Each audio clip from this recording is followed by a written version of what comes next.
नमस्कार, जनता टीवी देख रहे हैं आप और मैं हूं आपके साथ रितेश कुमार गौतम। और वक्त हो चला है अपने हिमाचल का और बुलेटिन की शुरुआत करेंगे बड़ी खबर के साथ।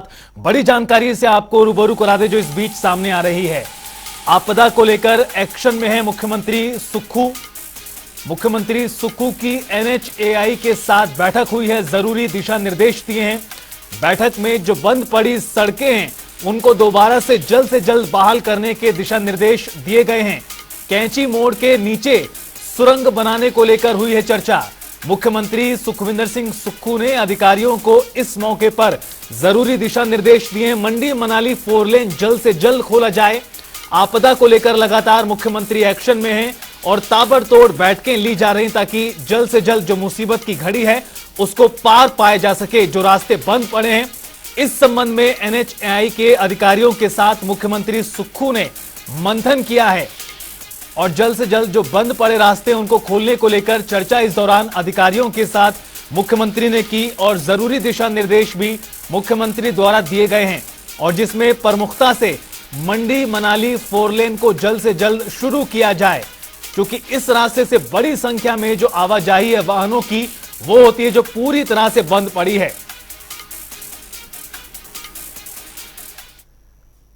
तो वहीं केंद्र सरकार की ओर से रसोई गैस के दामों में 200 रुपए की छूट देने के बाद अब प्रदेश में विपक्ष महंगाई के मुद्दे पर सरकार को घेर रहा है। बीजेपी प्रदेश अध्यक्ष राजीव बिंदल ने कांग्रेस पर हमला बोलते हुए कहा कि कांग्रेस सरकार जब से हिमाचल में आई है तब से महंगाई बढ़ती ही जा रही है। राजीव बिंदल ने कहा कि कांग्रेस ने जनता पर महंगाई का बोझ बढ़ा दिया है। उन्होंने कहा कि कांग्रेस ने जनता को गारंटी दी लेकिन प्रदेश की महिलाओं को 1500 रुपए के लिए इंतजार करना पड़ रहा है। तो आम जनता पर सरकार महंगाई का बोझ लाद रही है। साथ ही बिंदल ने कहा कि कांग्रेस ने लोगों को महंगाई से निजात दिलाने की बात तो की, लेकिन जैसे सरकार ने डीजल में 6 रुपए 50 पैसे प्रति लीटर बढ़ा दिया और इस वृद्धि के कारण किराया माल भाड़ा आवागमन में बढ़ोतरी हुई है। जब से सत्ता में आई है, आज नरेंद्र भाई मोदी जी ने जो सिलेंडर के रेट घटाए, हर परिवार को जो गैस के सिलेंडर में 200 रुपए की कटौती और उज्ज्वला योजना के अंतर्गत 400 रुपए की कटौती करके एक बहुत बड़ा लाभ सभी व्यक्तियों को महंगाई रोकने की दिशा में किया है। हिमाचल के माननीय मुख्यमंत्री जी, हम आपसे भी चाहते हैं कि जो 6.5 रुपए लीटर की आपने डीजल में बढ़ोतरी की है उसको वापिस लें। पिछले ही हफ्ते दालों के रेट में जो डिपो पर बिकते हैं उसमें 16 रुपए की बढ़ोतरी करना हिमाचल के सामान्य जनमानस के साथ अन्याय है, धोखा है। तो वही रक्षाबंधन पर केंद्र सरकार की ओर से आम लोगों को बड़ा तोहफा दिया गया है। लोगों को बड़ी राहत देते हुए घरेलू रसोई गैस के सिलेंडरों में 200 रुपए की कटौती की गई है। सिलेंडर के नए दाम आज से देश भर में लागू हो चुके हैं, यानी अब सभी लोगों को घरेलू सिलेंडर 200 रुपए सस्ता मिलेगा। सरकार के इस फैसले से हिमाचल की जनता में भी खुशी है। बीते दिनों केंद्र सरकार की ओर से रसोई गैस के दामों में 200 रुपए की कटौती की गई। अब इसके बाद भाजपा इसे रक्षाबंधन पर महिलाओं को एक तोहफा बता रही है, तो वहीं कांग्रेस इसे राजनीति से जोड़कर देख रही है। लेकिन इन सब के बीच सबसे ज़रूरी बनता है उनसे बात करना जिन पर इसका सबसे ज़्यादा प्रभाव पड़ता है। हमारे साथ यहाँ कुछ महिलाएँ हैं जो घर चलाती हैं। उनसे पूछते हैं कि कैसा वो देख रही हैं इसको। मैम, सबसे पहले आप अपना नाम बताएं। मेरा नाम रोनिका शर्मा है, मैं सुन्नी से हूँ और मैं यहाँ पर ऐसे ही घूमने आई हूँ। और जी देखिए, केंद्र सरकार की ओर से 200 रुपए की कटौती की गई है रसोई गैस पर। आप घर चलाती हैं, तो आप कैसे देख रही हैं इसको कि ये आपके लिए फायदेमंद है कि किस तरह जी से? सर, फ़ायदेमंद है। बहुत अच्छी बात है कि गैस थोड़ा सा कम हुआ। ये बहुत अच्छी बात है क्योंकि ये कोई गरीब खानदान से है, ये कोई गरीब है वो कुछ नहीं कर पाएगा, लेकिन उनके लिए बहुत अच्छी बात है ये। हमारे साथ और कुछ लोग भी हैं। आप अपना नाम बताएं। मेरा नाम पूनम शर्मा है। और मैं सुन्नी की निवासी हूँ। हो भाइयों की लंबी उम्र मांग। देखिए, रसोई गैस के दामों में 200 रुपए की छूट किस तरह से देख रही है, क्योंकि महंगाई का एक ऐसा दौर चला कि अभी आपदा भी आई, ऐसे में महंगाई, टमाटर के हमने दाम देखे तो महंगाई एक बड़ा मुद्दा है, खासतौर पर मिडिल क्लास लोगों के लिए। तो किस तरह से देख रही है मैं तो इस नज़रिए से देख रही हूँ कि जो हमारा गरीब परिवार है सबसे ज़्यादा उनको ज़्यादा दिक्कत हो रही है, मिडिल वालों को भी हो रही है। पर सबसे ज़्यादा अच्छी बात ये हुई, सबसे ज़्यादा खाना बनाना जिसने सबने रोटी खानी है उसके लिए गैस सिलेंडर बहुत ज़रूरी हो गया है। अब ज़्यादातर लोग नहीं अवेलेबल कर सकते हैं इतना महंगा, तो जो छोटे लोग हैं उनको ज़्यादा दिक्कत आ जाती है। उसके लिए तो बहुत ही ज़्यादा अच्छा हुआ ये हमारे लिए ना, कि जो गैस सिलेंडर इन्होंने बहुत कम किया। थैंक यू, बहुत बहुत धन्यवाद बातचीत करने के लिए। तो ये कुछ महिलाएं थी जिनका साफ तौर पर कहना है कि रक्षाबंधन पर ये तोहफा केंद्र की ओर से उन्हें देगा है। हालांकि कुछ और कटौती होती तो शायद कुछ और स्वाद में, जायके में जो है बढ़ोतरी होती, लेकिन फिलहाल अभी रक्षाबंधन है और महिलाओं में भी खुशी है। और ख़ास तौर पर अगर ऐसे मौके पर सिलेंडर के दामों में कोई कटौती हुई है तो उसका एक विशेष तौर पर यहाँ पर देखने को मिल रहा है। रॉबिन शर्मा, जनता टीवी, शिमला। तो वहीं शिमला के नगर निगम की मासिक बैठक में मंगलवार को जमकर हंगामा हुआ। कृष्णा नगर के पार्षद बिट्टू पाना ने मामला उठाया कि उनके वार्ड में आपदा से भारी नुकसान हुआ, लेकिन मेयर ने वहां का दौरा नहीं किया। मेयर ने इसके जवाब में कहा कि ऐसा नहीं है, पूरे हिमाचल में आपदा आई है और इस आपदा के दौरान सभी को बेहतर राहत मिल सके इसके लिए काम किया गया। कुछ ही समय बाद दोनों के बीच में तीखी नोकझोंक भी हुई। तो वहीं भाजपा पार्षद बिट्टू पाना ने कृष्णा नगर निगम में स्लॉटर हाउस के गिरने में अनियमितता बरतने का भी आरोप लगाया। तो वहीं कांग्रेस ने अधिकारियों के काम न करने का सवाल उठाया है।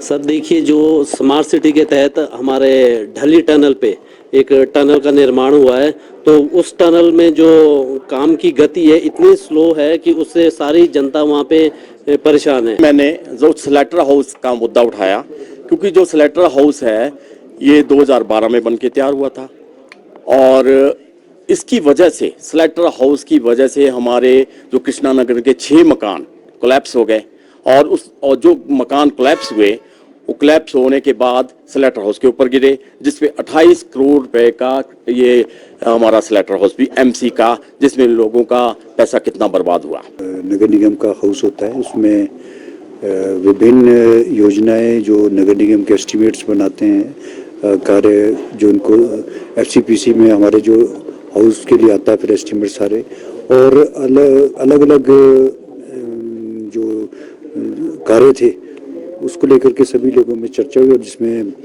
हमारा कुछ कर्मचारियों की सेवानिवृत्ति थी और कुछ रिटायरमेंट्स थी, कुछ एक्सटेंशंस थी और डेवलपमेंट के कार्य थे, जिसको लेकर के हमने चर्चा की। और बुलेटिन में आगे बढ़ते रुख करते हैं बड़ी जानकारी का। मंडी से आपको बड़ी खबर से रूबरू करा दें। दरअसल मंडी में जो पहाड़ दरकने का सिलसिला है वो बदस्तूर जारी है और इसकी वजह से जो मुश्किलों का दौर है वो भी रुकने का नाम नहीं ले रहा। आपको बता दें कि भूस्खलन के बाद जो रास्ता है नेशनल हाईवे एक बार फिर से बंद हुआ है। भूस्खलन के बाद की जो स्थिति है, यानी एक बार फिर जो मुश्किलों का सामना है सभी लोगों को करना पड़ रहा है। झलोगी सुरंग का रास्ता बंद हो चुका है भूस्खलन के चलते। नेशनल हाईवे पर पूरी तरह से आवाजाही ठप हो गई है। मंडी की तस्वीरें आपको दिखा रहे हैं किस तरह से जो मॉनसूनी आफत है वो अभी भी बरकरार है और जो पहाड़ दरकने का सिलसिला है वो भी रुकने का नाम नहीं ले रहा है। पहाड़ से बड़ी संख्या में जो मलबा है सड़क के बीचों बीच आ गया, जिसकी वजह से ये जो नेशनल हाईवे वो पूरी तरह से ठप हो चुका है। आवाजाही पूरी तरह से बंद हो गई है। मंडी में पहाड़ दरकने का सिलसिला बदस्तूर जारी है और भूस्खलन के बाद एक बार फिर नेशनल हाईवे को बंद किया गया है। इतना ही नहीं, जो मशीनरी वहां पर मौजूद थी उसको भी भारी नुकसान पहुंचा है। बड़े बड़े बोल्डर नीचे आने की वजह से तस्वीरें देखिए, किसी के भी रोंगटे खड़े कर दें ये तस्वीरें। कितनी खौफनाक मंजर अभी भी प्रदेश में बना हुआ है।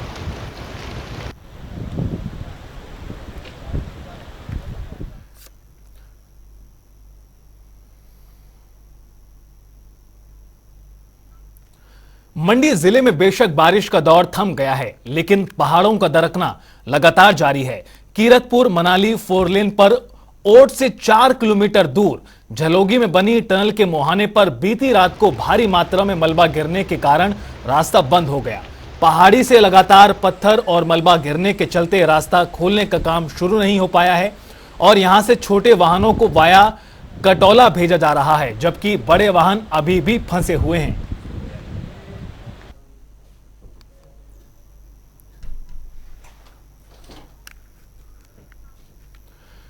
मंडी जिले में इस बार मानसून ने कभी न भरने वाले जख्म मंडी वासियों को दे दिए हैं। सांबल में 14 अगस्त को आई तबाही के निशान आज भी मौजूद हैं। 18 दिन बीत जाने के बाद भी नितेश की लापता पत्नी, बहन और मासूम बेटी का कोई सुराग नहीं लग पाया है। देखिए इस रिपोर्ट में।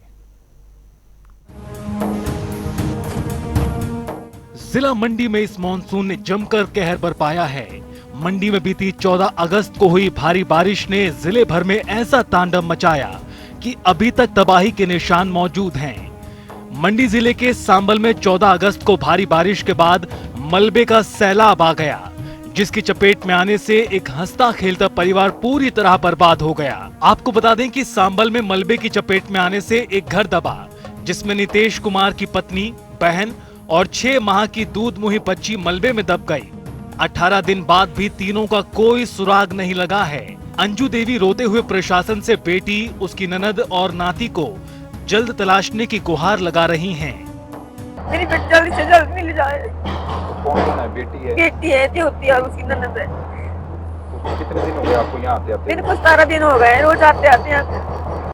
तो वही इस हादसे में 18 दिनों से अपनी बेटी के मिलने की राह ताक रही मां की आंखें भी अब पथरा गई हैं। बेटी और नाती के लापता होने के बाद इस मां का हर दिन बस उनके मिलने की आस में ही गुजर रहा है। सांबल हादसे में 18 दिन बीत जाने के बाद भी लापता मोनिका, रविता और मासूम सानिया का अभी तक कोई सुराग नहीं मिल पाया है। 14 तारीख को यहाँ बादल फटा था। फैमिली मेरी 3 लोग यहाँ दबे थे। एक वाइफ है, एक बेटी है और एक सिस्टर है। अब आज 17 दिन हो गए। अभी मिला ही, तो अब सामान मिला है कल। उसमें हमारी थोड़ी आइडेंटिटी वगैरह है और थोड़ा जो भी है नॉर्मली सामान मिला है, आइडेंटिटी वगैरह। और मेरी तो यही मांग है प्रशासन से, और मतलब ज्यादा मशीनरी यहाँ पे लगाई जाए और डेड बॉडी जल्द से जल्द ढूंढ के दे मेरे को। अब वो सड़ जाएगी, गल जाएगी तो फिर तो उनका कुछ भी नहीं होगा, अंतिम संस्कार जो भी है। अब टाइम भी ज्यादा हो रहा है, मैं तो परेशान हो चुका हूँ बहुत ज्यादा। अब डेली अप डाउन कर रहा हूँ नहर चौक से। मैं तो बहुत ज्यादा परेशान हो चुका हूँ। मम्मी को देखूं वहाँ पे, वो बोल रहे ऑपरेशन होगा, दोबारा पाँव करना पड़ेगा। मैं इसलिए बोल रहा हूँ प्रशासन से, यही विनती है मेरी भाई, जल्द से जल्द और मशीनरी लगाए जाए यहाँ पे। हालांकि प्रशासन की मशीनरी लापता लोगों को तलाशती हुई उस स्थान पर भी पहुंची जहां पर घर था और घर का मलबा भी मिल गया। मलबे में दबा घर का कुछ सामान तो मिला है, लेकिन मलबे में दबने से लापता हुए इन तीनों का कोई सुराग नहीं मिल पा रहा, जिनकी तलाश में नितेश की आंख हर रोज करा रही हैं। जनता टीवी के लिए मंडी से धर्मवीर की रिपोर्ट। खबरों में आगे बढ़ते हैं, रुख करते हैं अगली जानकारी का। एक बड़ी खबर नालागढ़ से आपको बता दें, जहां नालागढ़ में आपदा के बाद जो तबाही का मंजर है लगातार जारी है। करीबन 100 गांवों को भारी नुकसान हुआ है आपदा के चलते। दर्जनों गांवों के हजारों लोग बेघर हो गए हैं आसमानी आफत की वजह से। आशियाने टूटने के बाद जो घर हैं उन्हें खाली करना पड़ रहा है। मुख्यमंत्री सुक्खू के खिलाफ लोगों में आक्रोश भी नजर आया है। नालागढ़ की तस्वीरें आपको दिखा रहे हैं, जहां पर जो तबाही का मंजर है वो किस तरह से लोगों पर प्रभाव छोड़ रहा है, उनकी मुश्किलों को बढ़ाने का काम कर रहा है। आशियाने टूटने के बाद लोगों को अपने घर खाली करने पड़ रहे हैं, छोड़कर जाना पड़ रहा है। नालागढ़ बीबीएन क्षेत्र में जो पहाड़ी इलाका है और इवन जो हमारे निचले इलाके भी हैं, इस समय बीबीएन की जो है रीढ़ की हड्डी जो है टूट चुकी है। बाढ़ और जो अपेक्षित जो लैंडस्लाइड हुआ है उसके कारण बीबीएन क्षेत्र में जो कारोबार है वो बिल्कुल ही चौपट हो चुका है। यहाँ की जो लाइफ लाइन थी बीबीएन की, बद्दी का पुल था बल्दकर नदी का, वो टूट चुका है। नालागढ़ सब डिवीजन में लगभग 95 गांव जो हैं वो अफेक्ट हुए हैं और लगभग 1630 लोग, जो हमारे पास लेटेस्ट डेटा अवेलेबल है उसके अकॉर्डिंग 1630 लोग इस बारिश से डिस्प्लेस हुए हैं। जिन लोगों के घर डैमेज हो गए हैं या फिर टूट गए हैं उनको राहत नियमावली अनुसार जो भी फौरी राहत बनती है वो हमने फौरी राहत प्रोवाइड कराई है। और चलिए बुलेटिन में आगे बढ़ते हैं। एक तरफ जहां आपदा से मुश्किलों का दौर है तो दूसरी तरफ लोगों को कुछ हद तक राहत मिली है जब रक्षाबंधन का पर्व आया है। रक्षाबंधन को लेकर पूरे देश में रौनक है, बाजारों में राखी को लेकर धूम है, लोग राखियां खरीद रहे हैं। इस बार कई राखियां पर्यावरण को ध्यान में रखकर भी बनाई गई हैं, तो वहीं कुछ राखियां बच्चों को ध्यान में रखकर तैयार की गई हैं। इस बार राखियों में पोस्ट कार्ड वाली राखियां काफी ज्यादा लोगों को पसंद आ रही हैं। 3 तस्वीरें आपको दिखा रहे हैं, कुल्लू, मंडी और सोलन की, जहां पर राखी को लेकर लोगों में काफी ज्यादा उत्साह बना हुआ है। कुल्लू की तस्वीरें देखिए और मंडी की तस्वीरें देखिए, बाजारों में रौनक है। विभिन्न विभिन्न प्रकार की जो राखियां हैं वो बाजारों में मौजूद हैं, जो लोगों का ध्यान अपनी ओर आकर्षित कर रही हैं। और इस तरह से जो राखी का त्योहार है वो पूरे देश भर में, हिमाचल प्रदेश में भी मनाया जा रहा है। आज पूरे भारतवर्ष में भाई बहन के अटूट प्यार और विश्वास का पर्व यानी रक्षाबंधन का त्यौहार पूरे ही हर्षोल्लास के साथ मनाया जा रहा है। इस वक्त हम शेरी मंच पे मौजूद हैं, जहां पे मेरे पीछे आप देख रहे हैं स्टॉल ही स्टॉल लगे हैं और इन स्टॉलों पर जो है राखियां जो है बिकना शुरू हो गई हैं। आज रक्षाबंधन का त्यौहार है। कहा जा रहा है कि भद्रा के चलते 9 बजे के बाद ही जो है हालांकि राखी पहनाई जाएगी, लेकिन उसके मद्देनज़र जो है पहले जो खरीदारी करती हैं बहनें राखी को लेकर, रक्षा सूत्र को लेकर उनकी जो है खरीदारी की जा रही है। यह मेरे पीछे आप स्टॉल देख रहे हैं किस प्रकार जो है सजे हुए हैं रक्षाबंधन के त्यौहार को लेकर। यह सभी स्टॉल और बहनें जो है खरीदारी कर रही हैं यहाँ पे रक्षाबंधन को लेकर।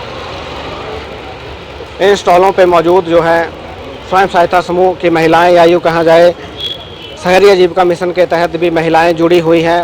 उन्होंने भी अपने स्टॉल यहाँ पे लगाए हुए हैं और इनसे भी हम बातचीत करेंगे कि किस तरह का जो है इस बार का जो है रक्षाबंधन का त्यौहार है और कितनी जो है उनकी जो है सेल इस बार हो रही है।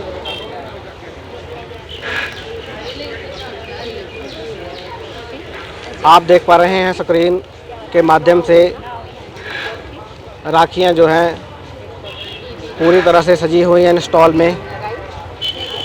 मैम, नाम जानना चाहेंगे आप? क्या नाम है आपका? मेरा नाम जयंती देवी है। पहली बार स्टॉल लगाए यहाँ पे? नहीं सर, काफ़ी साल हो गए हमारे को, 12-13 साल हो गए। राखियों की बात करें तो किस तरह की राखियाँ जो हैं?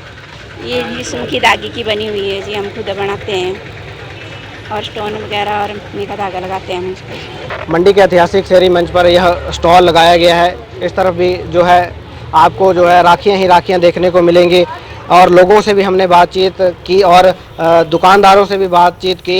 कुछ दुकानदारों का कहना है कि इस बार जो है उनकी सेल अच्छी हो रही है, वहीं कुछ एक का कहना है कि लोग जो यहाँ पे पहुँच नहीं पा रहे हैं सड़कें बंद होने के कारण। जनता टीवी के लिए मंडी से धर्मवीर। और इस बीच एक बड़ी जानकारी से आपको अपडेट करा दें, जो बड़ी खबर सामने आ रही है वो आपको बता दें। बड़ी खबर, अहम जानकारी, राज्यपाल ने राहत सामग्री को दिखाई है हरी झंडी।